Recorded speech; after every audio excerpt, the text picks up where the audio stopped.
to this, another episode of Frame and Reference. I'm your host, Kenny McMillan, and today I'm talking with Tom Magill, the DP of some really amazing television. You've got Parks and Rec, hello. You've got Wilfred, loved that show. You've got Angie Tribeca, fantastic. The Saved by the Bell reboot, amazing. He just did Atypical. So he was a camera operator on The Office. Just insane body of work on this man. And it was really awesome to talk to him because I don't tend to be able to, or I shouldn't say be able, I don't tend to talk to too many television DPs. And also, I don't get to talk to people who basically set a visual language for an entire genre. So that was just really awesome to talk to him. And also, incredibly nice gentleman. He and I hit it off swimmingly, and, along with talking about how he lights these kind of shows and his process therein, we get a little philosophical, as we are always want to do on this show, and, talk about all kinds of things. So, I really think you're going to enjoy this. Like I said, he's an incredible gentleman. I can tell why people like to work with him. So yeah, I'll let you get to it. Also, if you're watching this on YouTube, I'm only in anamorphic right now because I'm too lazy to swap out the PL mount on my camera because I was just shooting something. So these are Atlas Silvers. So if you want to see, there you go. There's a little exciting flare action. Anyway, here, that's for the viewers. But for the listeners and the viewers and everyone else, here is my conversation with Tom Magill. The way that we always get started is just kind of asking how you got into cinematography. Were you always a visual person? Like, were there films that kind of stood out to you, or did you kind of find it in a different way? Good question. I sort of realized this probably in my 30s, and I can trace it back to when I was maybe 4 or 5 years old. There were definitely a couple movies that changed my life. I'm a child of the 70s. I'm sure a lot of people my age will have a very similar answer in terms of some of the films that inspired them. But for me, growing up, I had sort of a disjointed, disconnected relationship with my dad. And I always wanted this close relationship, and he just wasn't that kind of person. So I always sort of had this yearning to want to have, that traditional father-son relationship. And there was a day I remember I went through my parents' bookshelf, and there was this black and white portrait photo book called Children and Their Fathers. And I remember at like 4 or 5, and it was from, children and their fathers from all over the world, just different cultures, different everything. I remember going through this book and looking at these photos and just being able to feel something from it and sort of making up stories of what I thought the relationships were. And, I projected so much onto these beautiful black and white portrait photographers. I would always go back to this book. And I think something in that moment clicked, and I felt like there's something that I feel in photography and I can express myself. And I didn't know anything about it. And then grew up, got my first camera. It was like a film camera. It was one of these, like, I think it was like it was called Keystone something. And it was like the 110 film. And you would go shoot pictures. You'd have to go drop it off at the photomat and wait an entire week. And then you'd go get your prints, look at them. And, it was like, oh my God, I spent a day shooting seagulls in the schoolyard. Like, it was nothing, but it was just a fun part of this photography process. So I kind of felt like since maybe age 7 or 8, something with cameras. I wanted to do photography. Didn't know what it would be. And I grew up in just outside of Philadelphia. So there wasn't a huge industry in Philadelphia. It was, you did local news, or there was 1 or 2 production companies, and that was pretty much it. Or you went to New York, or you came to LA. And growing up, I never felt like that was an option for me. So probably around when I was 7 or 8 years old and I got my first camera, Star Wars came out. Of course, the first Star Wars, right? How many people have said Star Wars for me? It was Star Wars. It was E.T. It was the first Ghostbusters, where I was like, this is a funny movie, but it was a good movie. I was a kid. And then it was also the first Superman. Something about all those films. I just was looking at these movies like, what is this? I didn't know I wanted to do something with it, but it just stayed with me. So I eventually, through high school, I'll try not to make this a 10-hour story, but I kind of like went through high school, and they had a media program, and I signed up for it. And I would, they had like a local access school channel, and I would shoot everything I could for it and edit everything I could for it and just be as involved as I could. Did that all through high school. And then I graduated high school and I had no money. And I didn't know anything about like art school, like I could go to art school or anything. And in Philadelphia, Temple University was kind of the route everyone went. And they had like a pretty decent film and TV program. And that's where most people went. And then you would do your 4 years at Temple University and then hope to get an internship somewhere and then start your career. And you would either move out of Philadelphia or you would work somewhere in Philadelphia based on whatever the industry would present, right? So I couldn't even afford Temple University. So I was like, I'll graduate high school, I'll do a year community college, bang some credits together, kind of get through it. They had a film program, went through that, did my first year, terrible, hated everything. The courses weren't good. I was not into it. And I finished the first year with an awful GPA. And I was like, oh my God, what am I going to do? Like, I can't go another year at this school. So I decided I'm going to take a year off. I'm going to clean my palette. I'm going to wipe the slate clean. I'm going to work full time. I'm going to save enough money. I'm going to go to Temple University and I'm going to really push myself to go the route that I know was successful for so many other people. And that first year that I took off, I got my first job editing news in Philadelphia. So I started as an editor, which I kind of look back and I was 20 years old. So at 20 years old, having a job almost right out of high school for the most part in a fourth largest market, I think it was at the time, was really fun and exciting. So I was like, well, I'm not going to go back to school because this is ideally where I would want to be after school anyway. And I had no debt that I was worried about. So I'm like, I'm just going to roll with this. So I edited news for a couple years. And then that led me to a documentary company.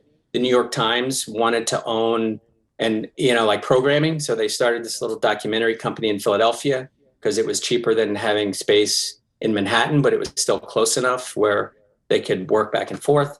So I started editing for this company and they were doing like these video journalist type of things where they would have these little high-8 cameras and they would train really top-notch journalists all over the world. And they would send them these cameras and they would teach them how to shoot. And then they would go out and they would do all these stories from all over the world. They would mail all the footage and the scripts back to Philadelphia. And we would cut these stories together and then compile them into an episode of something and send it out to Japan or wherever, these hour-long pieces. So it was editing a lot of stuff that was poorly shot. Some of it was really good. Some of it wasn't. So as an editor, you're really learning like what makes visually a good story and what are the pieces you need. So I'll fast forward. They sell this pilot idea to the Learning Channel back when the Learning Channel did, more actual educational programming. It wasn't like, just the crap. Well, not crap. I don't want to say crap, but it's not what, they took a shift from. It's the fast food version of. It's the fast. Yes, exactly. It's the Big Mac of TV, TV programming. Yeah. So very popular. They did this 1 hour pilot where they were going to live in the University of Pennsylvania in the trauma center. And they were going to follow trauma doctors. It was going to be this super amazing documentary. And they had these digital cameras, these Panasonic, I want to say that they were like EZ1 or was the number. It had like this viewfinder. It looked like a really girthy toilet paper roll. And the whole thing just sat in the palm of your hand.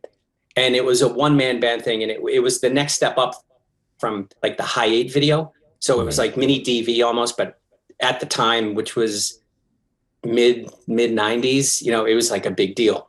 And we got these cameras. Super 8, right? It was the next level up from there was also like a high-8, right? Which was that terrible. Was the first one I had. No, I had VHS-C and then high-8. Okay, VHS-C was even I think better than high-8 at the time, right? So we get these cameras. I don't know how the company got them, but they were like brand new from Japan. They weren't even released anywhere. And all the menus were in Japanese. So your white balance, all your settings, you're like going through this camera like, I think this is what you were just sort of figuring out. So they had like 3 of the video journalists, which were all one-man band. They'd done a month at this hospital and they were burnt out because they were doing 12-hour days. They didn't have a day off. They were working like weeks and weeks and weeks. And they had this big company meeting and they said, does anyone want to shoot this Saturday night? We're given, so-and-so the night off because they're just burnt out. Does anyone want to just take a shift and shoot? And I had spent a year or 2 in the edit bay watching footage from all over the world going, I want to be in all this craziness. I don't want, like, I'm stuck in a room. I liked editing, but I didn't like the kind of editing I was doing at the time. I'm like, I'm stuck in this room. It's dark. I'm getting fat. I'm eating like Sparrow pizza every day. You know, like it was just Right. like not where I wanted to be. Like I want to be out in the field. I want to be where all this craziness is of all this footage I see. So I raise my hand. I go, I'll shoot tonight or Saturday, whatever it was. They go, great. So they give me the lowdown on the camera and blah, blah, blah. And I take a shift and I probably go to work at like 3 p.m. and there was a trauma doctor that they'd been following. So the camera was, you have the camera, you had a little boom mic that was mounted on top of the camera. And then you had, that was channel 1 and channel 2 was like the wire. You would wire the doctor. That was it. You had a little porta-brace pouch with releases. You do your own releases. And they were like, just hang with the doctor. Whatever the doctor does, whatever happens, just go shoot that. I'm like, okay, great. So just by dumb luck, all these crazy cases came in this one night. I'm probably 21, 22. And wow. I'm just like blown away with being in this level 1 trauma center and just how gnarly it is. And the stuff I'm seeing, gunshot wounds, car accidents, just blood everywhere. Like it was eye opening and I'm shooting my heart out. And it just so happened that the cases that happened to come in that night were interesting enough that they made the documentary. Documentary gets released. It's good enough for series, and TLC says, we want a whole series of this series. The series was called Trauma, Life and Death in the ER. So the pilot was done at University of Pennsylvania in Philadelphia, and then they were branching out, and they were going to just do level 1 trauma centers all over the country, and it was going to be the show that, you know, maybe was a flagship show for TLC at the time. Who knows?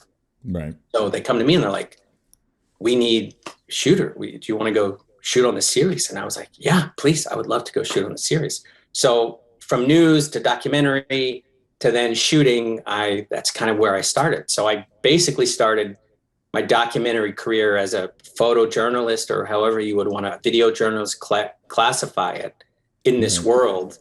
And I lived in like trauma centers for a couple of years all over the country.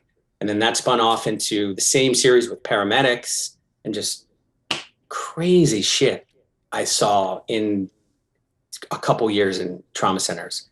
And that was gnarly. It was pretty intense. Must have been, I was going to say, that must have been pretty,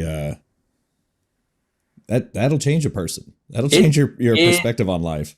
Yeah. And the thing, you know, you watch some of these shows, and it was a very graphic show, not for the sake of being gory, but educational reasons. It was amazing medically at the time. And this is the 90s. So who knows medically where technology is now with what they can do, but it was fascinating. You sort of get past, you know, you sort of get a little disconnected when you're looking through a viewfinder.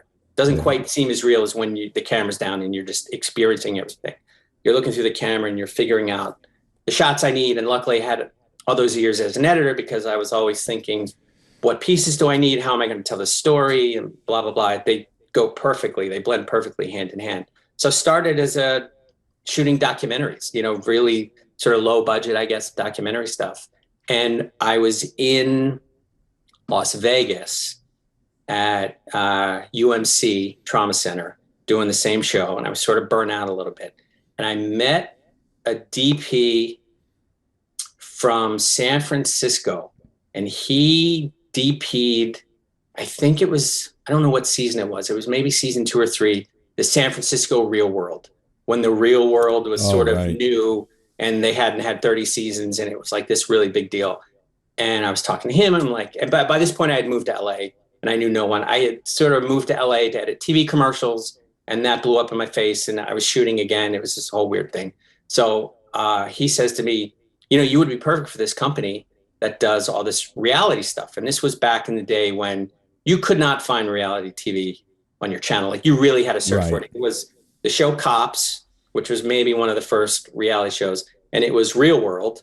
And then they had this sister show, Road Rules, which was sort of Real World, but in an RV, and they would just travel and do kooky stuff, right? So he says, you would be perfect for this company and blah, blah, blah, blah, blah. And I'm like, I'm dying in LA. I'm dying a slow death. No one will return my calls. I can't get work, blah, blah, blah. I'll take whatever you got. Like I just literally had like $200 to my life. I'm like, I need to work. Like I need to do something. So I called this company. The company was Buena Murray Productions, who did Real World. Just so happens they had one of the Road Rules seasons gearing up, and they needed a camera person. So I went in and I interviewed, and I had like somewhat of a reel, It was all this like gnarly hospital stuff, but Right. they were like, great, you're hired. So they hired me to be one of the camera people on that. And they're like, here's the deal. It's a flat rate. It's a 6-day week, and it's a flat, per diem, $1,500 flat for the week. And I was like, In the 90s too. I'm Early in. 2000s. Yeah. So that was the most money I made. Now I look back and I'm like, yeah, I was like it's a PA rate. It's terrible. And we were working like 14, 15, 16 hours. And the cameras we had, I went from this little DV camera. These were like these giant Ikegami, Betacam things. And we would put these cameras on our shoulders, and we would film everything. It was like 3 operators, 3 sound people, 3 big, crews, more or less 3 crews. And we would never put the camera down. So Jeez. we would be working 14, 15 hours straight with a half-hour break. This camera never came down. Tape would come out, another tape would go in. A battery comes off, another battery goes on. You never had a break. So I remember distinctly we were in Seattle starting the show, and I was just overwhelmed. And I got back to my room after my first day shooting. I think we were shooting they were the HLV 55s. These cameras were like, I'm not even exaggerating, like 25 pounds. Yeah. All loaded up, and 14, 15 hours with this thing on your shoulder. I got back to the hotel room and I couldn't lift my right arm up. And I was like, this is like a 6-week show.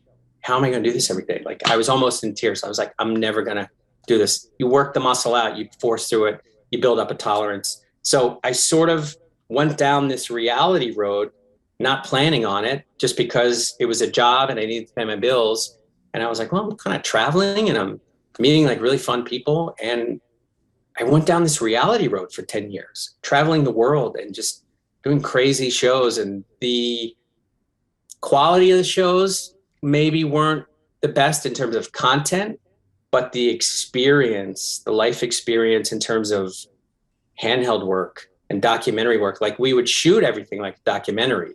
When it's edited, it all gets condensed and it feels really kind of hokey and reality-like. But the way it's shot is very true documentary style. So you have a camera on your shoulder for 10 years doing handheld work, you really get dialed into just the camera sort of becomes a part of you, and you can just sort of work, and you develop these skills of listening and reading people and kind of figuring out in these real life moments, like, where do I want to be? I'm sensing there's a fight, or I'm sensing something crazy going to happen, whatever it is. You're in a crazy city and something's happening in the city and you're in the middle of it. It's like, where do I want to be to capture everything? Where's the right spot? And you just sort of have this sort of develop like this sixth sense almost of how to move and where to be and how to read people. And when you connect into like that flow, it's magic. It's incredible. I mean, no matter where you point the camera, someone crosses and you carry that cross to something else and you're completely telling a story. There are a couple times that's happened, especially in the trauma center. It's like organized chaos. Like someone will come in with a gunshot wound or part of their head blown off, and it could not be more serious, life and death serious. And you have to figure out where you're going to be in that mix of 7 or 8 trauma doctors and nurses and surgeons. So you're not in the way of things, but you can also tell the story, and you just sort of like, there's this rhythm that happens. So I gained so much out of that documentary reality world. So cut to 2007, 2008, I had sort of run the course in the reality world. I was tired of living out of a bag. I wanted to be home more in LA and trying to figure out what I was going to do. And never did it occur to me I was going to be a DP, maybe work in scripted. I sort of thought I wanted to try to make that jump. I didn't know how I was going to do it. And it's really hard to go from that world into another world, because there are different skill sets. So I had friends of mine that had worked in the reality world for a while. There was this guy named Randall Einhorn and another guy named Matt Sohn. And they had gone on and they worked on this show for NBC. It was called The Office. And it was documentary style reality. Little show. Just some small little show. I think it was very small at the time. A lot of those shows don't really blow up and have a life until, years later. But probably season 2 or 3, that show, I think, really took off and became a big deal. So it was probably season 6. They were starting season 6 of The Office. And Randall calls me one summer right before they're about to shoot. And he says, Randall was making the jump from DP. He sort of set the look of The Office. And there was a whole philosophy on the way the camera moved and when it would zoom and where you would find stuff. And he was sort of making his jump to directing. So he was going to be gone a couple episodes, directing a couple things. And then Matt, who was the B operator, was going to bump up to DP, and they needed a B operator. So they reached out to me and they said, we would love to give you the shot. If you can get into the union, we can guarantee you work on the show, like here and there, whenever we need people. And I'm like, my God, that's incredible. That show's amazing. And this is my foot in the door that I didn't know how I was going to do. So I had enough non-union hours to prove to join the union. I joined the union, and then they brought me in on The Office, and I would be there observing and watching, and just, I've never really worked on set. Like I would do some EPK stuff or behind the scenes music video stuff here and there, but not really working on a set or coming up on a set. There's sort of a learning curve on how things work, because it's a whole different animal compared to some of the other stuff I did. So just being on set and watching them work and learning how directors work and how hair and makeup people work and props people, it was like fascinating to me. So just absorbing all this. And then they gave me my shot, and I tried to fit in as best I could and match the style as best I could. And it was so much fun. And I was like, oh my God, this is the next chapter. I don't want to give this up. Like, I want to continue this. So I think no one's fucking dying or fighting each other. Yeah. Oh my, it's not blood being thrown all over the place. I'm not like walking through puddles of blood. So I do like 6 episodes here and there, it's a couple episodes that year. And then randomly I get a call from this other show that's starting up. I guess there was a show called Parks and Rec that was going to start up, and they're kind of the same family, some people crossed over. So they reached out to the Office people, and they say, we're doing a show. It's the same style. Who do you guys have? Who are you using that is like your relief operators that can come in and sort of hit the ground running with that philosophy of shooting? And they passed my name along. I went in, I interviewed, and I wound up on season 1 as the A operator, and rode Parks and Rec out until season 5, until I got a chance to bump up, which I wasn't thinking that was the plan. I was just so happy to not be living out of a suitcase, being in like third world countries, just fighting for meals or do whatever it is.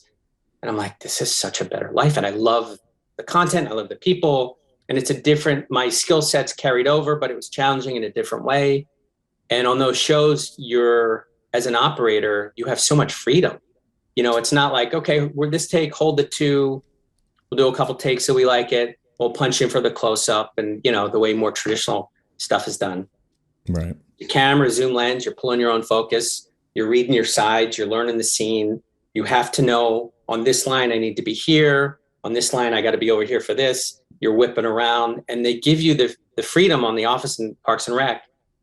If you see something, if you're over here and someone throws you a reaction or whatever, go grab it. Like, you had freedom to find anything. So you were really sort of empowered as an operator on a scripted show to really just be involved in the story, almost like a character in the sense the camera somewhat is a character on those shows based on how it moves.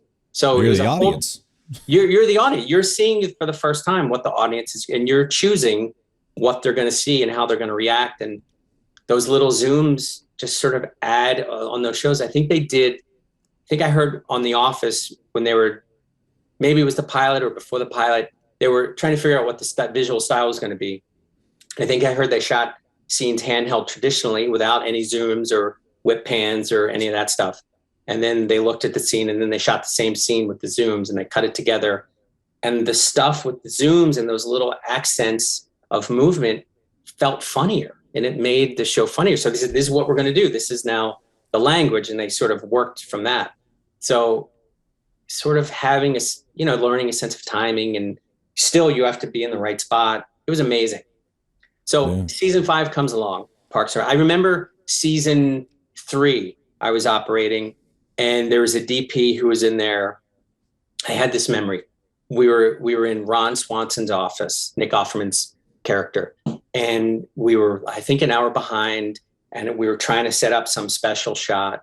And I don't know why we were behind. I don't remember that, but I remember how miserable the DP was and how they were just like turning the screws on him. Like, we got to go, we got to go, we got to go.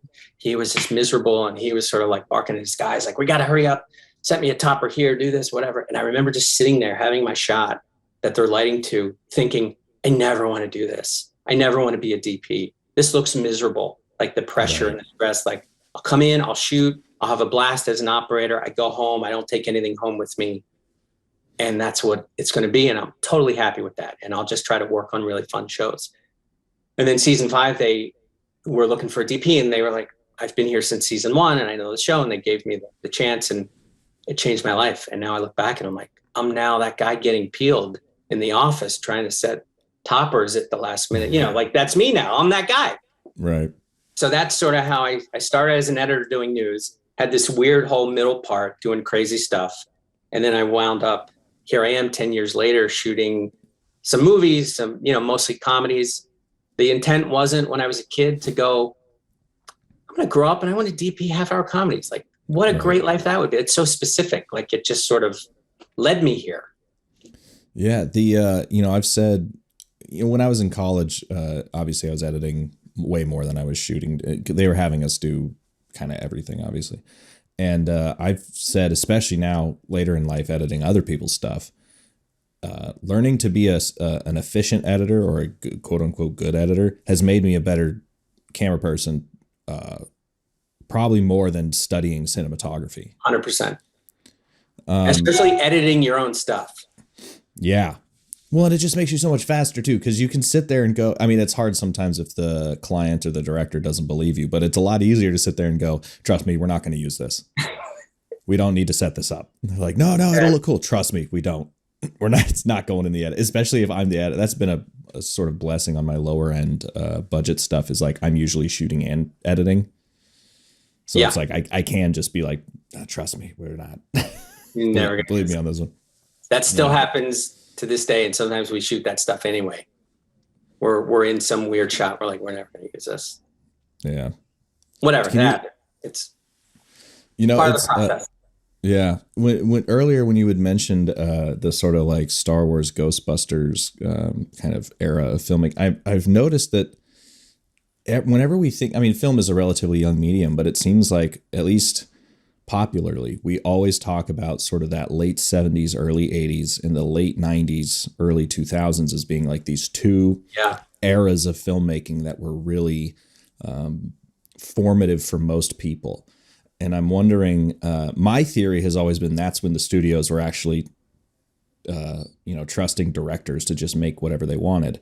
But I'm wondering if you have kind of a theory on why those two specific time periods were so good, let's say, for film.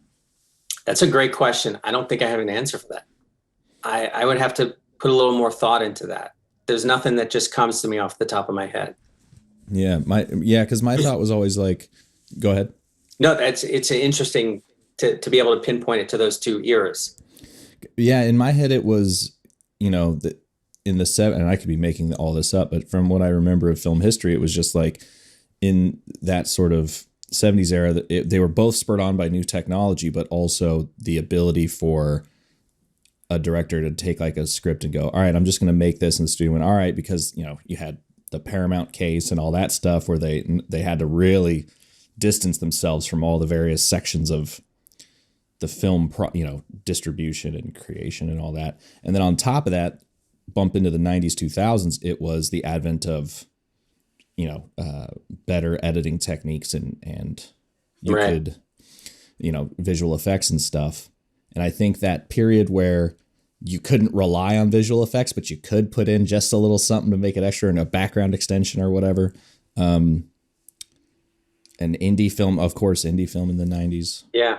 Was there a movie for you in either of those times that stuck with you? Same thing. No, I mean, it was Star Wars and Indiana Jones and Ghostbusters and all that stuff. And then in the 90s, it was, The Matrix and all of David Fincher's films. And Remember But then the I was, first time The Matrix came out?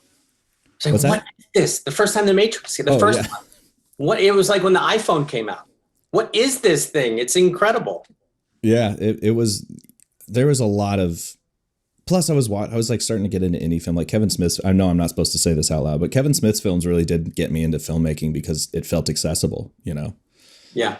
Um, I remember telling a higher up at Viacom, he was like a VP, and he's like, so what got you into filmmaking? And I was like, oh, you know, I really liked Kevin Smith stuff. And he goes, don't tell that to anyone.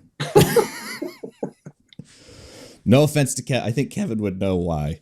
Um, but yeah, it was like those I really got into like those sci-fi fantasy films, you know, like Chronicles of Riddick was a big one. I really liked that, you know, just like teen boy, you know, all that stuff. It was built for me. So I think it was sort of Yeah. weaponized against I it. wonder what that is going to be, what those movies are going to be for the generation coming up now.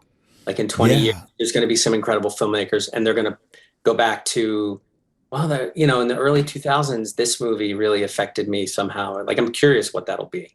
Well, I mean, the obvious answer is the Marvel films, but those are so polished and so micromanaged and Yeah. everything that I'm wondering if that accessibility doesn't feel like it's there, but it's also such a community based, like even watching The Matrix, like it was such a experience, but then also going and like finding behind the scenes stuff like it wasn't everyone's favorite film. It blew up and it was huge, but after a year, like it wasn't like everyone was going like you know, that's the best movie ever, and I'm sitting there Yeah. online like finding forums and you know, Deep diving. becoming part of the story basically. But yeah, right now film feels very it just doesn't feel as niche as as it once was in my Yeah. head. Some TV feels that way for me. Like Yeah. once Netflix got rid of, like once you weren't mailing DVDs back and they had like the streaming service, and then other streamers sort of caught on and followed, and now all the networks pretty much have their own channels as well. For me, like TV really took a jump Yeah. with streaming. Like just the level of quality exploded because, you know, generally network TV, you have to have sort of a show that appeals to the broadest audience possible. And now with all these different channels, you can be very specific and niche with stuff. You know what? I think actually, and this is probably a good thing and a bad thing, but I would assume that the next generation coming up is probably more likely to point to shows Yeah, I than think film, so. There's because so they're much. not gonna find an indie film or whatever. You know, they're not gonna seek it out. It's gonna be what's presented to them, and those are often gonna be shows instead of films because the films are all like, you know, Disney products. And these shows, you know, are hour long, 13 episodes. So it's like a 13-hour film almost, some of them. Yeah. So Yeah, the they're Lord of the sure. Rings probably would have been a show if it came out today. Yes, that would probably have been on HBO. Yeah. It's fascinating to think. It's something that I'm constantly thinking about because I'm like I always feel like I'm unstuck in time where I'm just like to quote what Slaughterhouse-5, I guess, where I'm not I have a habit of not thinking about right now and thinking about what now means for tomorrow. Mm. And I can't imagine that. That's like the opposite of meditation.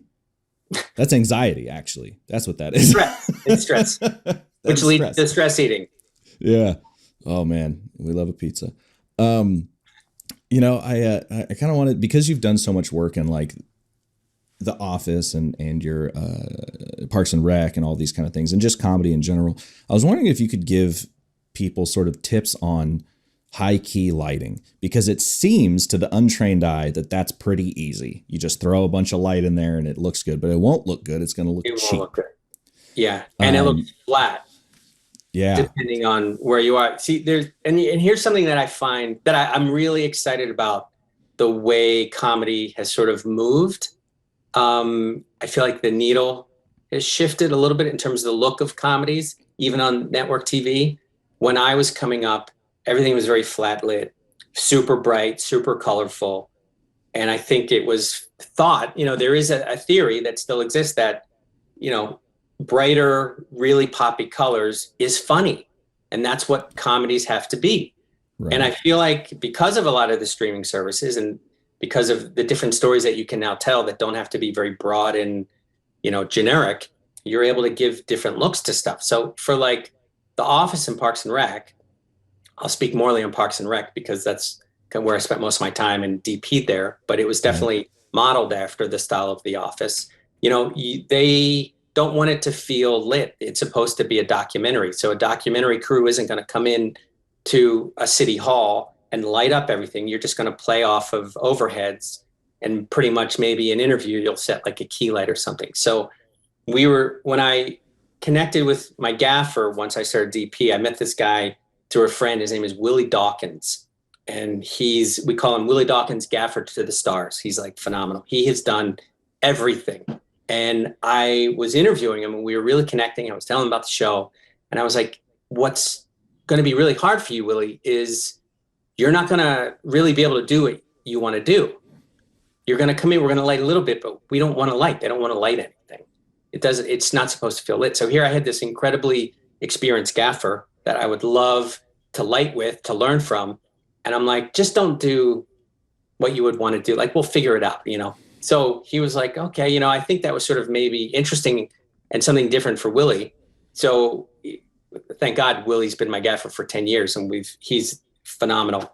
But basically on those shows, you have your overhead flows that you have that are giving you your ambient, that are, cool whites or whatever you want them to be color temp wise. And that's sort of your base ambient. And then you're really just setting little highlights is what it comes down to. I mean, you're not really allowed to light because a camera could go 360 and, we're shooting two cameras and a lot of it's cross covered. So I can't put a 4x4 on the ground, a book light, because I'm going to whip through it and see it. It's going to break the illusion. So we had to hang everything. And a lot of the comedy world generally feels like that up until recently. So we would do a lot. We sort of got a system down and we were still trying to take care of the actors because the producers of shows or show creators would be like, we're not going to light.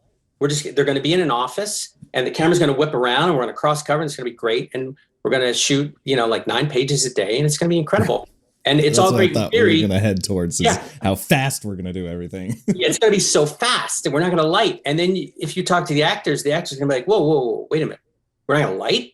Especially some of, our female actors, especially if they happen to be older actors, they're going to be like, you're not going to light? So you have to light. You have to take care of people, but you're trying to do it in a way that feels natural, that, fits into the tone of the show. And we tried to take care of people a little more than maybe we should have. We still weren't like blasting 20Ks through windows and setting like 250 toppers on people. It was still eye lights and everything was from above, but we sort of figured out our own language for the last 3 seasons of that show that I'm pretty proud of and pretty excited about. And just forever grateful I had the opportunity to bump up to DP something on that level. So talking about the comedies, it's a completely different world now. We were shooting zoom lenses. Every comedy that I had ever worked on at that point, it was a zoom lens. Even if the zoom wasn't in the language of the show, it was zoom out, we'll do the wide, zoom in for the tight. It just saves time. You're not changing lenses. And a couple years ago, I pitched, let's shoot primes. Let's make it look different. And they went for it. And I was like, oh my God, like, I hope this works. Like, I hope I don't, kill myself with changing lenses and getting in the way of the flow, because here's the thing about the comedy, and this is why comedies look the way they do. And I sometimes feel like I'm a adventure drama DP caught in comedy situations. There's like a timing that has to happen in comedy. It's almost like music. Like there's a beat and you got to get to the point. Like the script is the music on the page and the actors are just trying to get into the tempo to perfectly hit what's on the page. And that's just a tempo. And you sort of need to, let's go again, let's try again. Like if you were in a band practicing, it's like, let's do it again, play the song again, play it again. And you're just working out those little kinks. And by hopefully the 6th or 7th time, everyone is in unison and you have this great scene that is very funny, but it's all based on tempo. So to come into a comedy show and be like, we're going to have a 32-foot hydroscope. I'm going to start up here. We're going to boom down. We're going to catch this, like you could be really creative, but in the edit, it's going to be like high and wide, 3 seconds, over 50-50, over 50-50. Like they have this formula that is proven in the comedy world where it's hard to break out of that visually and do things interesting because so much of the comedy is the timing and the tempo. A lot of that is helped out in the editing. They can control the pace of that and they can make jokes funnier. They can make things funnier.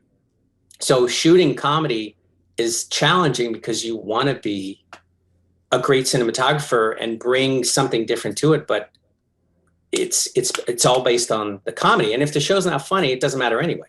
People are tuning into a comedy show to be entertained and to laugh and to follow characters they like. They're not tuning in to be like, hey, we got to turn Cheers on. Like, this is the best looking show I've ever seen. Like, you're going to love how this show looks. No one cares how comedies look, really.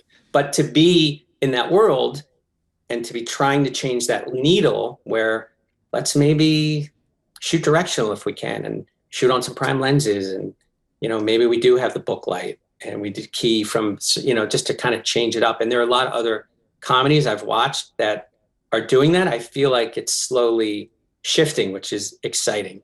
And I think shows look better now. Yeah, no, that language that y'all developed with the snap zooms and the kind of fourth walls and all that, like, look at any sort of creative TikTok. They're all using that language. It's endured over a decade now. How long has it been? I don't know. I don't have forever. Oh, me neither. But I'm just saying, I do not talk. But all right, talk. Geez, with my mouth. But yeah, there's just that comedic language. Even people who are not filmmakers understand that, intrinsically. I think how many people do I know that just have The Office on in the background nonstop? It's their safety blanket show. And I think if you're around that enough, a lot of people the last 2 years during quarantine came back to that show. It's basically Comedy Central 24 hours a day.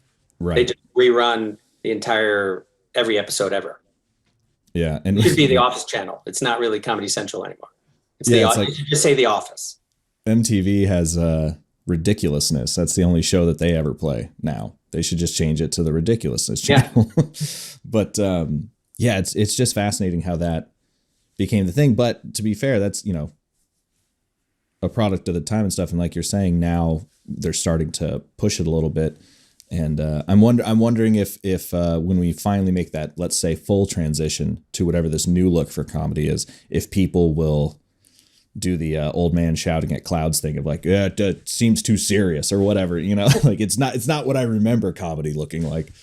Yeah, maybe. And I think I've worked with some producers in the past that some have kind of agreed with that, like it has to look a certain way. And I've dealt with it in color correction too, which is heartbreaking, where you'll get the lights down. They've agreed, let's go directional as much as we can. Sometimes we cross, we get the lights down. We make it feel more cinematic, whatever that is. Maybe you're instead of shooting at a 5.6, you're shooting at a 2 now, and you have side keys, and it's not super soft flat light, and you have a little definition of a fall off on a side of a face, whatever. And we spend a lot of time on set, like trying to craft everything best we can in the time frame we're given, which is usually not a lot. And then you get to the color bay and you're sitting there and you're color correcting stuff and you're like, all right, this doesn't look so bad. I mean, for the fact that we had 20 minutes to shoot this side, well, you're going through your head, remembering the day. And then someone goes, this just doesn't feel funny. Make it brighter. And then the color turns a knob and the colors go and the highlights go. And they're like, that's better. And you go, oh my God, we spent the whole week, like 12 hours a day. It was a 70-hour week. We worked and we just went and just blew it out. Heartbreaking. I've worked with some producers that have been on the other way. I did a show. It's maybe to date the favorite show I've ever done. It was a TBS series. It was called Angie Tribeca. Oh, yeah. It starred Rashida Jones. It was produced by Steve and Nancy Carell. It was like an airplane, Naked Gun. I was It about to was say it's very airplaney. so airplane, and it was a parody on the 1 hour cop procedural dramas, and it was dry as a bone, incredibly written. And they said we want it to feel like a drama. Like it would be weird to have that cop drama super bright and colorful. Like we want to match the tone of it visually. So that was the first time like we were like, oh my God, we can really do some fun stuff. And I think that is maybe an example of a show where it worked perfectly because the show Absolutely. was hilarious. And I sort of feel like it's either funny or it's not. There's definitely something to it. Like you can't shoot Game of Thrones like super dark and then have like dick jokes in there. Like it just wouldn't. It's like Right. weird, right? But there's definitely a balance where it doesn't have to be like a bright sunny day all the time. The colors are just jumping off the screen. Like there's definitely a balance. So trying to my goal is to try to push that whenever I can and sort of maybe redirect even a little bit stuff I'm doing to try to bring it more current with some stuff. But that show, season two, the showrunner, Angie Tribeca, the producer came to me. He said, we want to, season one was a little more traditional looking. Season two, they really wanted to push it. And he says, channel your inner, like, I forget the word he said, like, you're an asshole DP, like pompous, whatever. Like, that's the kind of look we want. I was like, oh, okay, I wonder what that would be. And the tone was a little darker in the comedy. So we just went for it. And we just have hard downsides and really, really strong key sides. And it looked great. We smoked up, the bullpen, the police precinct bullpen. We had so much fun. I thought the show looked good for a comedy. And then we got to season three and they went, we're not going to do that again. We're going to go a different way. But the thing that was fun about that show is they purposely changed the look every season. So it worked for that season, but it wasn't a look they wanted to continue for the whole show, for the whole run of the show. But every season we sort of did a different look, which was kind of fun because they brought new challenges and a new sensibility of creativity to the crew and my gaffer and key grip and everything. Yeah. Well, and that also speaks to, a lot of people, I think, coming up are like, when they think of a quote unquote cinematic image, it usually is something bordering on noir, and regardless of what the script is. And so those are all perfect examples of the script dictating what the look is. Your Parks and Rec is a lighter, airier kind of show, lighter, airier image. Angie Tribeca, supposed to be at face value taken seriously. Yeah. Even though what they're saying is absurd. It's completely ridiculous. And we actually, our lighting setups for Angie Tribeca were far more quicker than some of the other shows we've done because we weren't setting fill lights for everybody. We were just setting keys. So I was like, we just saved 20 minutes out of this lighting setup because we didn't have to set fill lights for 7 people standing in. So it was sort of quicker. Like we worked quicker. That was actually going to be one of my questions was, I assume you must have learned over the years a few tips you could potentially share on how to work quickly but effectively. Have a great crew. I have my camera department, we've been together for 10 years, more or less. They're incredible. They work fast. My gaffer, Willie Dawkins, has an incredible electric crew. They've all been together forever. And my key grip, this guy named Tim Merle, who has an incredible team. We have been, there's sort of a shorthand when you work with people long enough and you can just sort of stay ahead of things. So for us, the show, we're finishing up a show Thursday. We're doing a Peacock series, a show called Rutherford Falls, which was a streaming thing. Before that, we were on the Saved by the Bell reboot. Right. Which was a completely silly thing that I never thought I'd be connected to in my life, Saved by the Bell, which was really funny. But we have so much fun on it. So we're basically, for us to work quicker, we're trying to simplify everything as much as we can, trying to get out of our own way sometimes. So, half the problem is you go through a rehearsal and you're just trying to figure out where does the camera want to be. So once you get the camera placed, most of the other things fall into place for you. But when they fall into place, we're trying to just simplify things because we don't have a lot of time. We're doing 7, 8, 9 pages a day sometimes. So there's not a lot of time to design these really beautiful shots and have lighting. And, we're doing what we can, but what we're doing is sort of dictated by schedule and time and budget. It's not like we come in and they say, okay, the day is yours. Like, make the show look incredible. Like, we're working within very strict constraints, which is another reason why I think comedies generally look the way they do. There's a lot of pressure to make your day and to shoot a lot. We would have, 10 years ago, you were shooting maybe 25 pages in a 5-day episode, and it was very doable. And now, because of a lot of the streaming services, I think, and there's no commercials, we're now shooting 35 pages. So it's almost like you're adding a day of work, but you're not getting the day to do the extra work sometimes, certain shows. So your days are literally 7, 8, 9 pages, cross cover when you can, do what, it's kind of insane. It's creatively, sometimes it's really fun and challenging, and other time it just beats you up. But getting back to your question, we try to simplify everything as much as we can. Let's have a nice, big, broad source that does most of the heavy work, and then we'll bring in a fill, and we call it salt to taste, depending on what that is, what the tone of the scene is, what the show is. Maybe the downside is a little stronger sometimes, maybe it's a little lighter. It depends on who it is, We try to work efficiently. So given those 8 or 9 page days where we know we're going to be peeled all day and we're just trying to keep our heads above water, we'll be in a scene, we're shooting a scene, and then we'll go to the AD and be like, all right, the next scene, where are we? Where's the camera? Where are the actors? Or we'll take the director in a lighting setup. Let's walk the next set. And then we'll walk the set. The director says, I think so-and-so's here. They come in the door here. They stand here, blah, blah, whatever it is. And then me and Tim and Willie go, all right, well, camera's here. Let's do this. This is. So we're sort of getting a jump and leapfrogging to the next set, the next stage, and getting things at least roughed in a little bit, even though we're going to tweak them a lot. We do that a lot, and that saves us. So Go ahead. Go ahead. Oh, I was going to say, how, just imagining that sort of lineage going from, the Office to Saved by the Bell. How has technology made your job easier, and how has it made your job harder? That's a great question. It's made my job easier because I think the cameras have come such a long way, and I never went to film school. So I never really grew up shooting film. I was always connected to video somehow. I learned on 3/4 inch U-matic.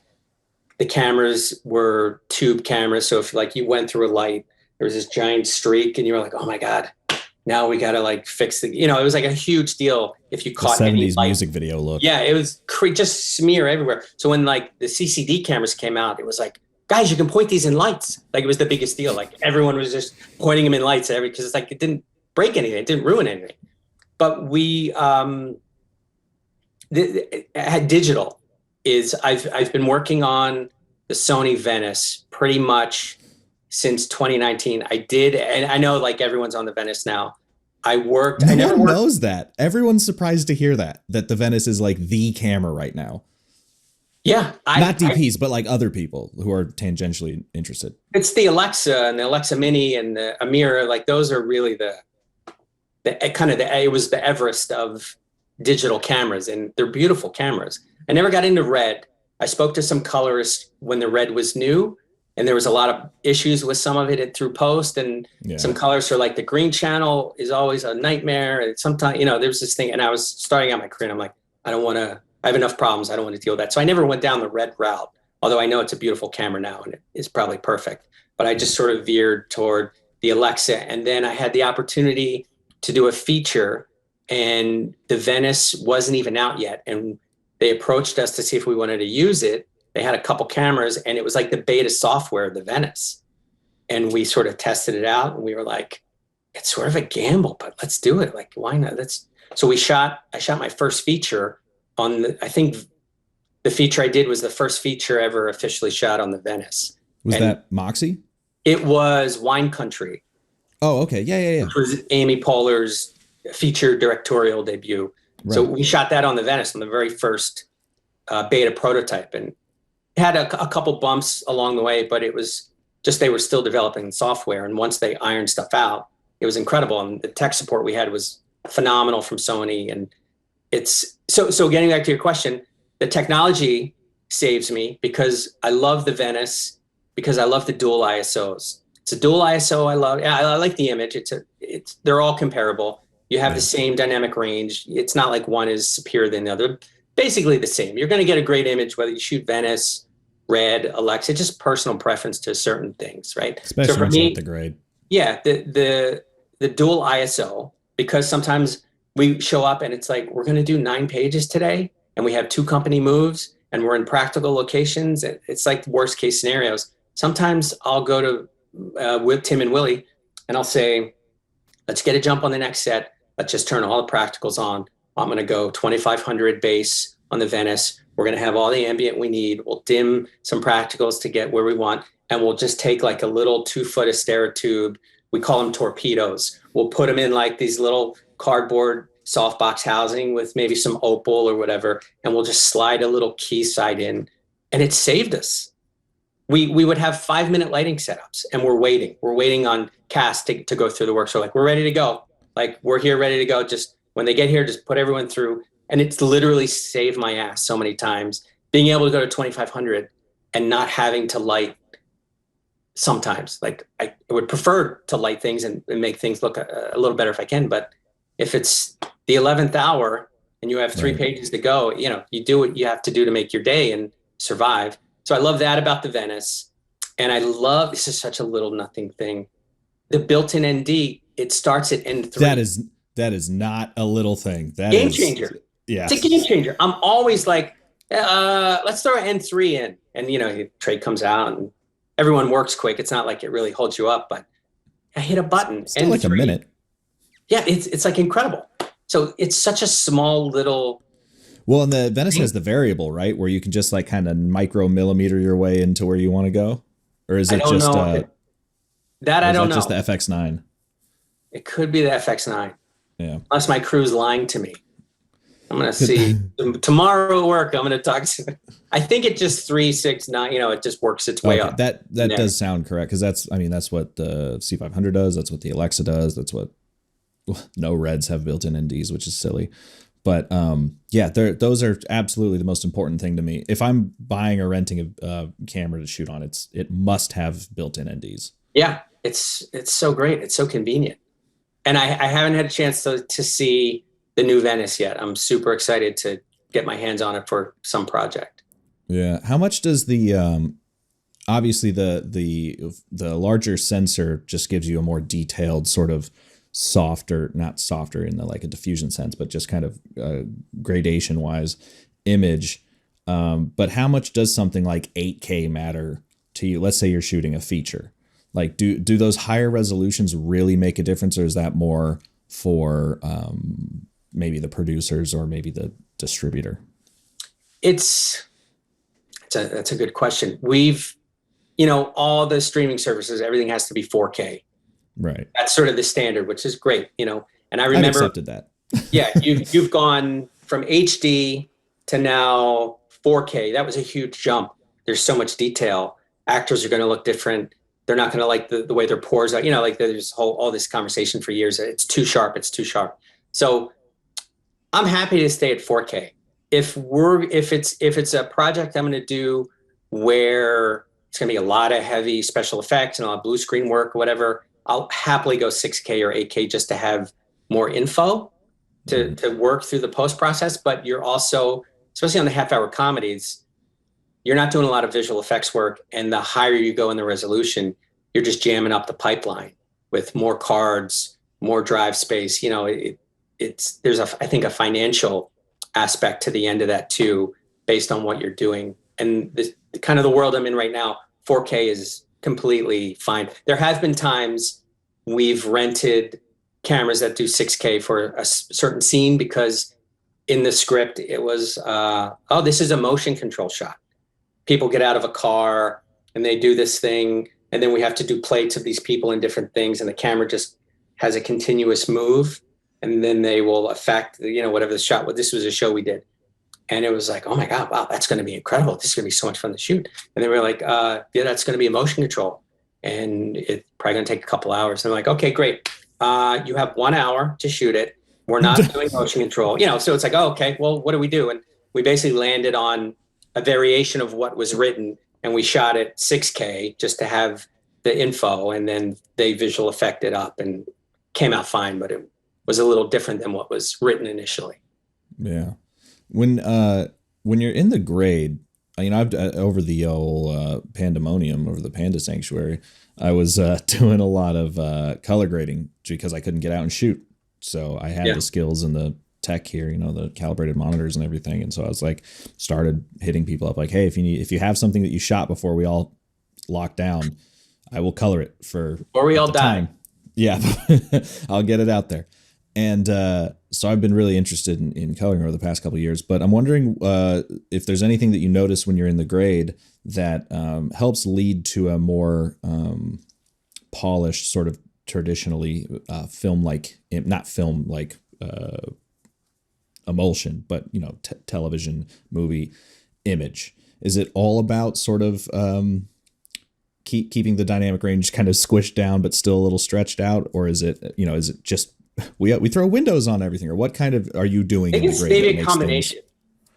I personally, as much as I can, I try to do everything in camera as much as I can, with setting flags or dimming practicals or whatever I can do, because there's a chance I'll let something go, and then I might not be in the bay when I need to fix it because maybe I'm on another job by them and other people are doing it and they don't really know the sensibility of what I was hoping to do. So I try to do as much as I can in camera in terms of if I need to set some nets to knock a wall down, or, take someone's edge light down, or whatever it is. But it's generally trying to provide my colorist the best negative I can give, So I usually underexpose everything just slightly, a little bit, just so I have all the information there, knowing we can pull stuff out. And then it's a little bit of windows here and there. The comedy world doesn't go crazy with its color correction, but I've been on some shows, we do a lot of beauty work on some people, and we do a lot of the cutout bags under the eyes and make people look a little nicer. Certain shows I've done way back when, that's something. But I think it's more delivering a good negative to everyone that you can then really tweak how you want. Yeah. Well, and that experience shooting on tape early on, I'm sure helped you kind of conceptualize shooting digitally, because, at first, definitely the film guys seem to have a lot of trouble figuring out where to put the exposure on the sensor because it wasn't the same. So I'm sorry. The second part of your question was, and what made it? What was hard about it? What made it better and what made it hard? Well, now what made it hard is everyone's a DP now. Everyone can come up to your monitor and go, "This isn't. Do this. We need a light over here, or we don't need a light over here. That's too dark. We need to brighten that up." Like there's not that. I hear stories of like the Conrad Halls people would be like, "Conrad's on set. Like, don't." Leave him alone. Like, let him just, and he's walking around with his meter and figuring stuff out. And there was sort of this magic behind shooting film and what you're looking at, but then what gets exposed on the negative, and then what you see in dailies, and you're like, oh my God, that looked completely different than what we saw on set. Like, this guy's a genius. But now you look at a monitor and you're like, this is what it's going to look like. So everyone's a DP now, and they're like, we don't like this. Change this to that. So it's not all the time, but it happens. And I've heard plenty of times. Yeah, you know what I'm saying. Yeah, it is interesting too, because now I was have you ever read any of Steve Yedlin's diatribes, or like seen his display prep demo or anything like that? No. Fascinating. So his briefly, he spent years and years and years, probably decades, figuring all this out. So I'm not going to be able to parse it down easily. But essentially, his thesis is that with film, there was one pipeline. You exposed it and it came out and you had very minimal ability to change. But now with digital, you're not beholden to the off the shelf look that a camera gives you.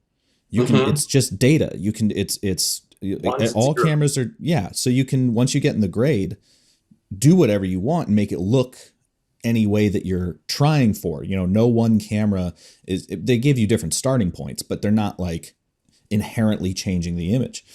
And so, now that cinematography has one leg firmly in post and one on set, it can be incredibly difficult. So I've heard, because I try to do my own stuff, to try to explain to people like, oh, maybe, you know, maybe this is just a viewing LUT. This isn't necessarily what it's going to look like. There's still like a whole back half that we haven't done yet that you just have to know. And I feel like that's where the cinematographer's brain is now. It's not behind the eyepiece anymore. It's like thinking about the grade, you're putting a good data set.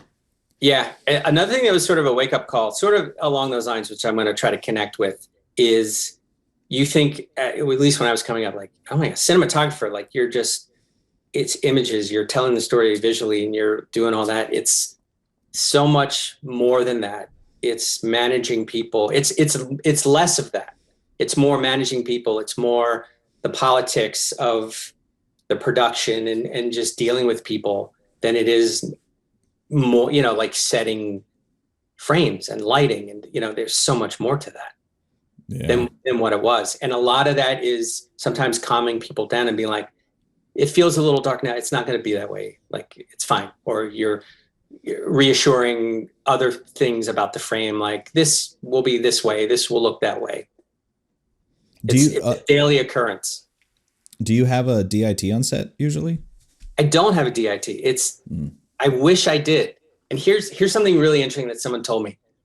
We work off of Rec 709. That just comes out to the camera, goes to all the monitors, and that's what we see. And we're just trying to balance everything best we can for that. And it's just something to look at rather than just the raw image.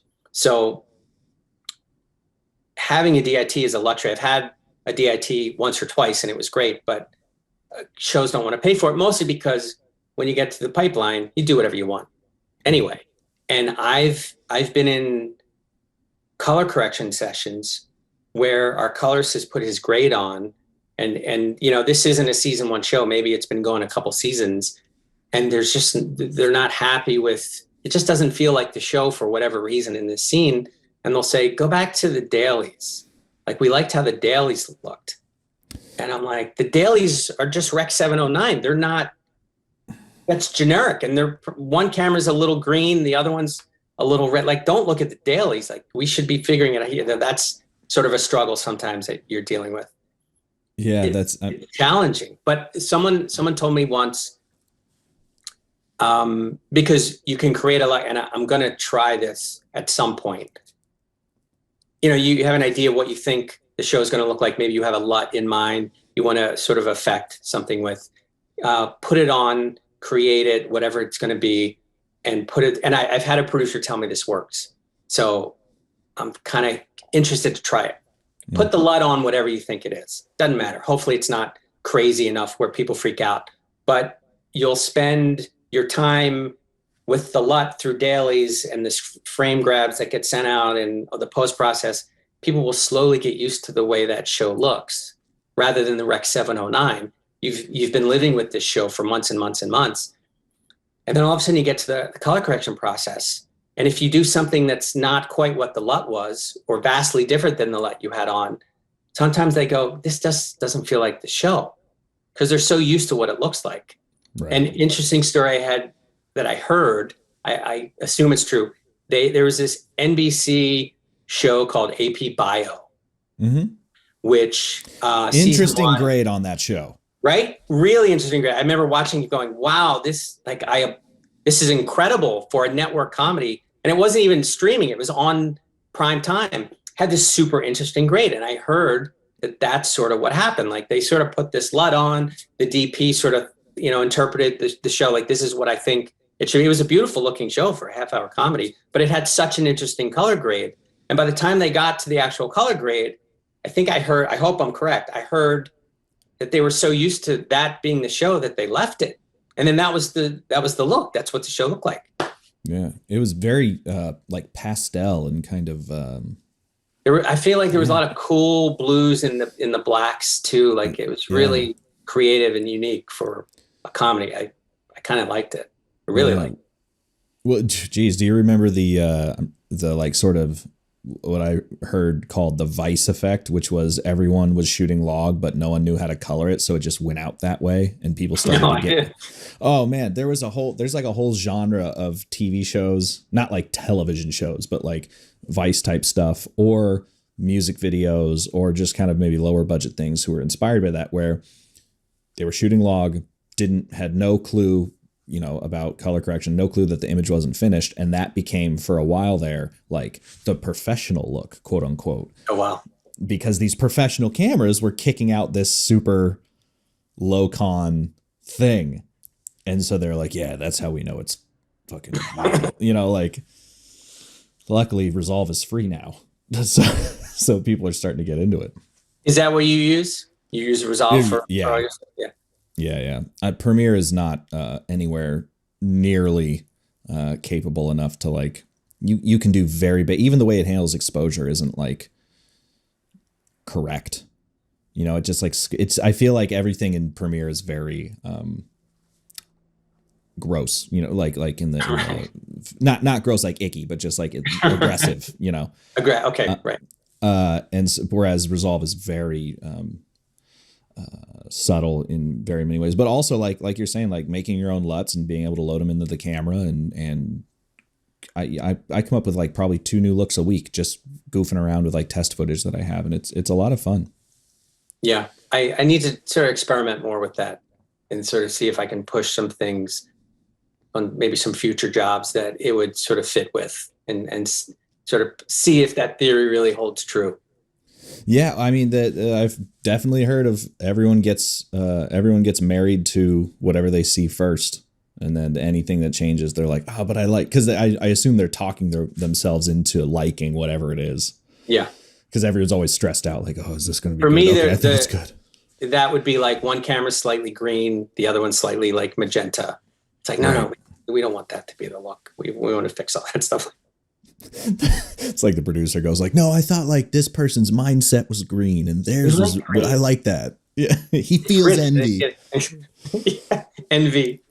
Yeah, I envy having a DIT sometimes. Yeah, the people that have it. Let me ask you the same question. When you're shooting, how are you exposing your stuff? And how are you shooting it thinking, this is how I'm going to do X when I take it through the pipeline and color it and all that? So it does depend on the camera. Each camera kind of puts middle gray slightly differently. So based on that, it's kind of like, where am I going to put skin tones? And so I primarily shoot Canon, and I've found that with the older Canons, basically all the way up until these brand new ones, like the C500, C300 Mark III, and the C70, everything before that, you kind of wanted everything really bright, near not clipping, but like kind of up there. You wanted your skin near like 70 IRE, and then you'd bring it all down because the shadows were just fucked on those cameras. And so you brought everything down, and there was plenty of detail in the highlights up until clipping, and then it was gone, versus the Alexa, where you seem to be able to just chuck it into Never Never Land, and you can always bring it down. But with these new Canons, I've found that if you expose skin at about 50%, 50, 60, that seems to be like you've got so much dynamic range. You're not worried about the shadows. You're not worried about the highlights. And once you get in the grade, that ends up getting pulled down a little bit, but you're really just kind of operating on either side of that, Yeah. But it's kind of always about, because, especially coming out of the early digital stuff, everyone was always talking about like, oh, just, expose to the right, but protect the highlights. And that was true with the older cameras. But now, because the sensors are so good, you're not having to deal with the shadows on any camera, not just Canon. And you're not, you don't have to apply digital photography techniques to digital cinema, and there's just something about like, if you overexpose, I found getting that good data set, you can see, I'm sure you've seen this, where like you can see if you overexpose skin just a little too much, there's just like a peak. It won't be too aggressive, but there's just like, it gets a little too bright on a highlight, and you're like, no, down from there. And then the image ends up looking a little too dark, but it's like, when we hit the grade, it'll be fine, which is why making your own LUTs is helpful. Yes. Yeah. And which is also why I tend to, I think, lean towards underexposing things a quarter of a stop, whatever it is. I think, the other thing that has changed the game for me too is false color on my monitor. Oh my goodness. We'll meter the key in the backlight, we'll get it in the ballpark and sort of salt to taste, as we say, but I hit a button and I'm like, let's take this down 20 points. Let's see. I mean, I see things instantly. That's a game changer. Yeah. So And it for can me, see getting little those, just changes. yeah, just getting the flesh tones in that sweet spot, knowing they're probably going to crank this later anyway. So it'll at least sort of help keep it within a range that feels normal to me, is great. False color, game changer. It's like spot. I spent so much time kind of pining over a spot meter. And then right when I was able to afford one, false color hit everything. And I was just like, well, good for me. Cause I mean, like, especially like being able to combat, like if I've shot, I have this like vintage Nikkor set. I have a Nikon F2 that, was just my photo camera. And so I have this big set of lenses and I've been using those on my cameras because they're full frame. They look really great. But sometimes you'll turn on false color and you can see the vignette. Oh, wow. And so depending on what I'm doing, either I can just cancel that out, stopping down or whatever. But like I've also sometimes, like if it's a white wall, I'll just punch more light until that vignette that the lens is giving me goes away. Just in that spot where it's really visible. And then it's like, all right, that looks great. And like in the grade, it looks fine. Are you filtering anything when you shoot stuff? I did for the longest time. I was a big filter guy. And what's funny is when I first started, I was doing contrast filters because I was working on cheaper cameras, a Canon C100, stuff like that. And they were 8-bit, and Canon log, especially that initial one, is not really log.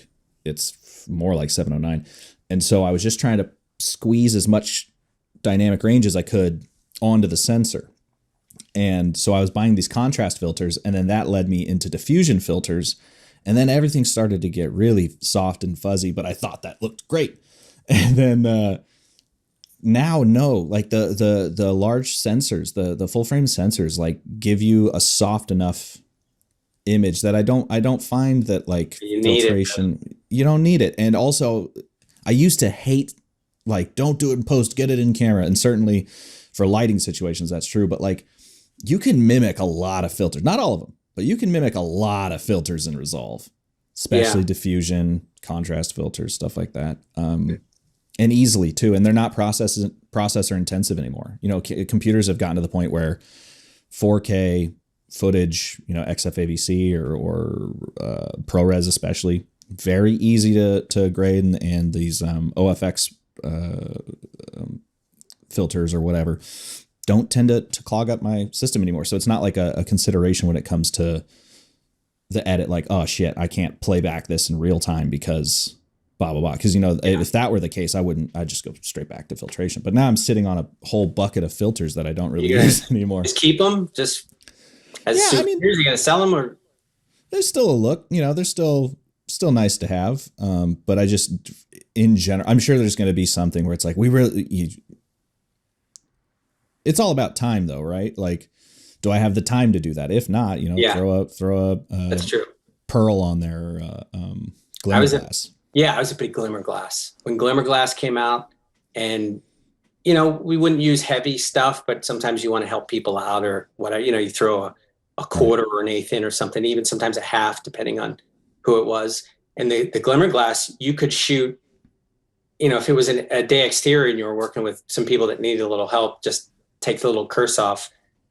Some of the other, like some of the Proma stuff, you'd go to like if you were at a 5.6 or whatever, you start to see the bubbling in the glass read on camera. And the glimmer glass, it didn't exist. So I was like, glimmer glass, that's all I'm using. So we did that for such a long time. But now where we are with the grade and a lot of the shows I'm on, well, there's a colorist I work with, he's at a company called Point 360. His name is Patrick Woodard. And anytime I have the chance to work with him, I can. He works off of DaVinci Resolve, and he's incredible. And we sort of have a shorthand. And the software is at a point now where it can recognize people's faces. So it'll pinpoint like eyes and nose and a mouth. And then it just sort of, has like a little circle on the face. And if you need a little help with something, just like this, you just like hit a button and you can determine the thickness level of the help you're giving it. And it's like, I don't need to filter anything anymore. I just go, Patrick, let's just smooth it. Just like the littlest bit, you'll never even know it's there. You hit a button, Patrick, like doot, doot, doot. And it's like, we're cruising. It's awesome. That's called the face refinement tool. Is that what in it's? Resolve. Yeah. And it came out like a version ago, maybe 2 versions ago. And I call that I'm coming back to shoot next season. Is what I call that, because everyone's like, oh my God, I look so great. What's the trick? It's the lighting, it's the angles. Like if I ever told anyone, like, I just do the thing, like hit the button and like, that's all it is. Like I probably should have just played that hand right now. It's a tool. I guarantee everyone uses that. Everyone tool. I mean, and it's so quick too. You're just like, it goes face detected and you just hit track and it figures it out. It used to be like, especially if a face was moving, you would have to go frame by frame and then adjust the window. And now it's like, the big future. Kenny, we're living in the future. Absolutely. That's why I enjoy coloring too. Cause it's like, it won't hurt my feelings if you don't like it. We can just change it. You know, as a DP, they're like, oh, I don't like that angle, or, oh, this lighting looks like shit. You're like, oh, I suck. But in the grade, if they're like, can we change this? You're like, yeah, okay, whatever. Like, no skin off my teeth. But the nice thing I like about the face refinement tool too is like, even the windows, even though the tracking is so good, if you're not careful, you get that halo effect. Yep. You know, I'm sure you've seen really obvious windows places, and that face refinement, like like you're saying, the eye light or the bag removal, or even just skin tone adjustments. Like if you don't want to make huge, broad adjustments, like just changing even just like the color temperature on someone's face, just to nudge it right in the right direction, it's money. It's incredible. Thank God. Thank God for colorists. Yeah. Well, and the crazy thing is Resolve is free. Oh. I mean, the studio version that you work with is $300, but you can get doing a lot. That's pretty affordable.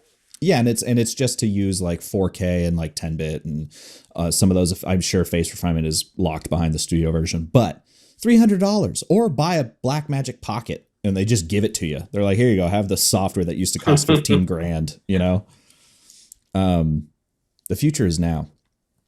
What is? Oh, sorry. Go ahead. No, I was going to say, what's literally the future going to be? 10 years from now, what are the cameras going to be? How are we going to be working on footage we've shot in post? Like, what is that going to be? So I have 2 theories. One, it's not going to be camera. I think cameras have pretty much peaked, because how much more dynamic range do you need, let alone want? You know, 12K doesn't. Who cares? You know, we're not going to. Yeah. And we're there already. You know. But I think the sort of virtual production, the Mandalorian style volume stuff, I think is not going to be it's not, we're all going to be doing that.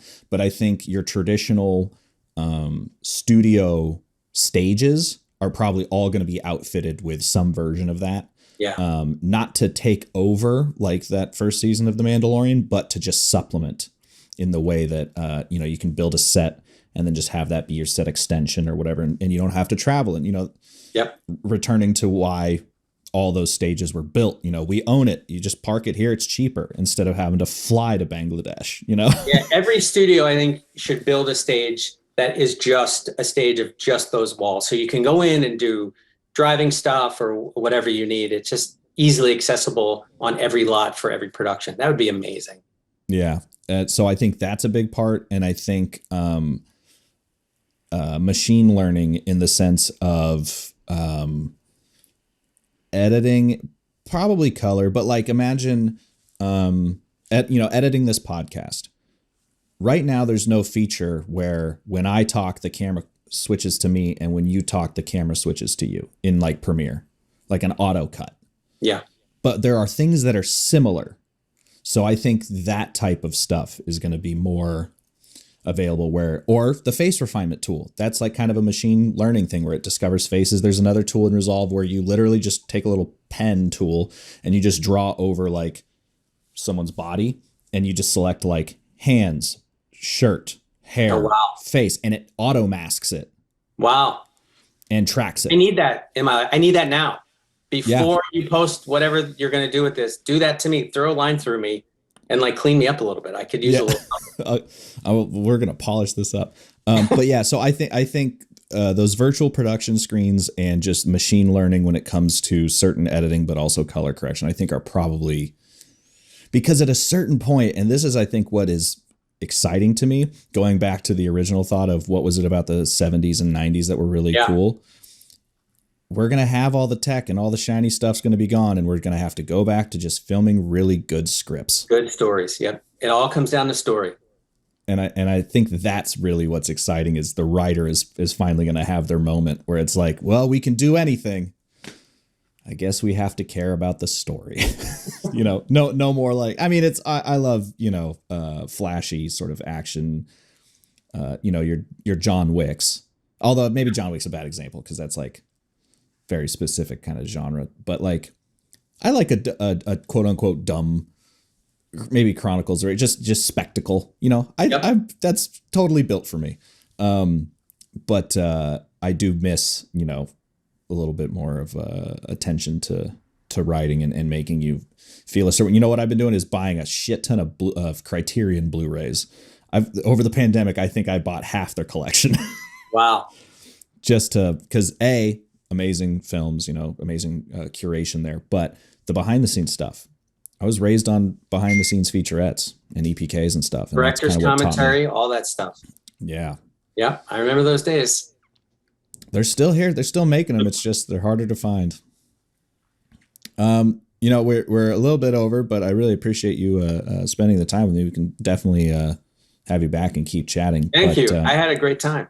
Yeah. But we do end every podcast with the same two questions. One being, what is a piece of advice that were either given or maybe read somewhere that kind of plays in your mind a lot as you're going through life and working and stuff? And it can be cinematography related or not, but just one of those thoughts that keeps bouncing around. It's a good question. Two come to mind. You could maybe apply them however you want. One, this is more cinematography, especially in the fast paced of like what network comedies are in terms of production. I think it's an old Carpenter's saying, which is measure 3 times, cut once. Right. Kind of a thing, which is have all your ducks in a row, have it figured out, do it once, kind of a thing, right? So that's maybe one that subconsciously everyone's trying to do on set all the time, is be as efficient as you can be. Another one, I guess maybe life advice, is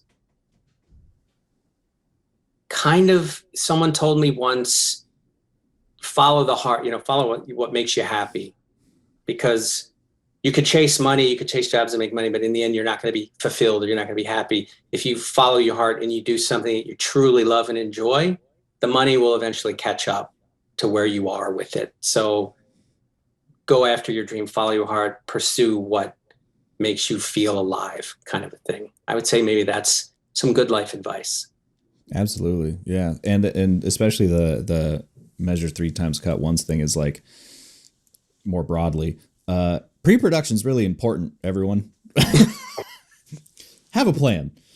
But second question, maybe a little easier. Suggest a movie for people to watch. Ooh. That isn't yours. Right. That would be very weird if I was like, hey, everyone, I got a great film. Moxie, you can stream it. Yeah, it's on Netflix. I think, well, okay. I come from the comedy world, you could say. That's sort of the genre I've been making a living in. I'm going to go with a comedy movie, my favorite comedy movie of all time. It's a cult classic. It was done in the late 80s, and it's Midnight Run. Great film. My favorite comedy movie of all time. It's so dry. It's so sarcastic. Like, I have to watch it once a year. And it's De Niro and like, how brilliant are they together? Like, everyone said that, and there was almost a time they were going to remake it. They were going to do a sequel. And I don't think it really came together. I don't know how it would be, but it's Midnight Run. If you haven't seen Midnight Run and you're looking for like a really dry, sarcastic, fun, somewhat actiony buddy, like it's tops for me. That's a great one. Great suggestion. The other, part of me has been thinking about rephrasing that question to, your movie is in a double feature. What's the other one? Ooh. But it's like, I don't. Yeah, that's also like, we haven't that's really a good specifically one. Talking about a specific film. But yeah, man, again, thank you so much for talking to me. That was a ton of fun. Thanks for having me. It was great to meet you. I look forward to hearing more of some of your other interviews that you have coming up. Frame and Reference is an Owlbot production. It's produced and edited by me, Kenny McMillan, and distributed by ProVideo Coalition. Our theme song is written and performed by Mark Pelly, and the F at our Mattbox logo was designed by Nate Truax of Truax Branding Company. You can read or watch the podcast you've just heard by going to provideocoalition.com or youtube.com/owlbot, respectively. And as always, thanks for listening.